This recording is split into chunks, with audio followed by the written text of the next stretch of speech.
All right, let's dive into a real estate market that has so many people talking, Southeastern Massachusetts.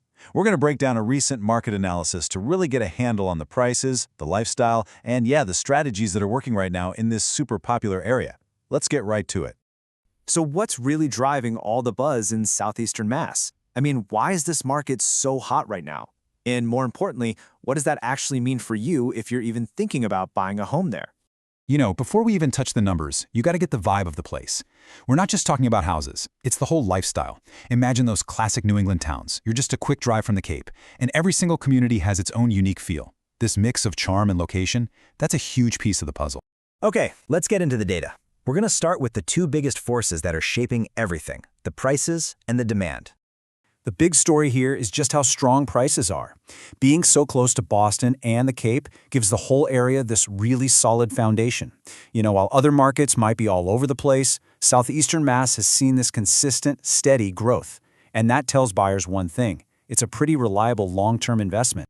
And right here, you can see just how diverse this market really is. On one hand, you've got these premium coastal towns like Plymouth and Sandwich, where prices are really climbing. But then you go a little more inland and you find places like Taunton and Brockton that offer a much more affordable way to get in. It's this exact contrast that creates opportunities for all kinds of buyers. So this leads to a really big decision for anyone looking here.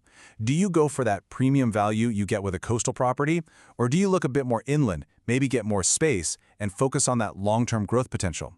There's no single right answer here. It's all about what lines up with your own goals, both for your life and your finances. And of course, these strong prices are being fueled by some really intense demand, and it's coming from all over. You've got families looking for their forever home who are competing with investors, and also people who just want a great vacation spot. This mix keeps things competitive all the time, which honestly is a great sign of a healthy market. So in a market this competitive, how is anybody actually winning a bid? Well, it all comes down to strategy. The successful buyers, they're getting creative with staging, they're making their offers flexible, and this is the big one, they are ready to decide in a heartbeat. In this kind of environment, being quick on your feet is absolutely everything.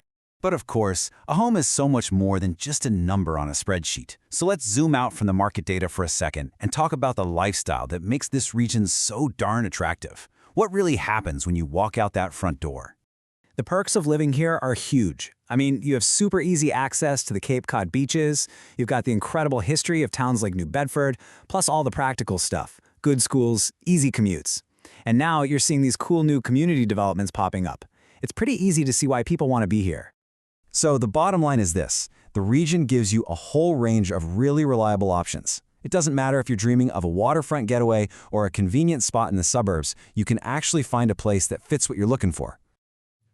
Data can tell one part of a story, but it's the real-life experiences that make it all click. And the analysis we looked at had this perfect example of how one buyer figured out how to navigate this exact market. I mean, this is a feeling we can all relate to, right? This person was looking at a really popular town, Bourne, and they just felt totally overwhelmed, completely priced out. It's such a common roadblock in a hot market. So what did they do? They changed their game plan. They pivoted. Instead of getting stuck on the sticker price, they refocused on what they really needed, things like easy highway access and good schools. By balancing what they could afford now with the long-term value, they managed to turn a super stressful search into a total success. This story just hits the nail on the head. It shows that having a clear, flexible strategy is your best weapon for cutting through all the noise of a competitive market. It's less about finding the one perfect house and more about having the right plan to get a great one. Okay, so we have covered a ton of ground. Let's boil this all down to the most important takeaways for anyone who's thinking about this market. If you only remember 3 things from all this, let it be these. Number 1, prices are strong, but you've got options, from pricey coastal spots to more affordable inland towns. 2, demand is high, so your strategy is everything. And 3, that incredible lifestyle, it's the secret ingredient that keeps this market so desirable. So yeah, this market is definitely changing, but that does not mean it's impossible to get into. For buyers who really understand these key forces we talked about, the opportunity is absolutely there. The key is to be informed and ready to move when the time is right. And that leaves us with one last question to think about. In a market that's this fast-moving, is finding that one perfect house as important as having the perfect strategy to land a truly great one? Something to chew on. Thanks for tuning in.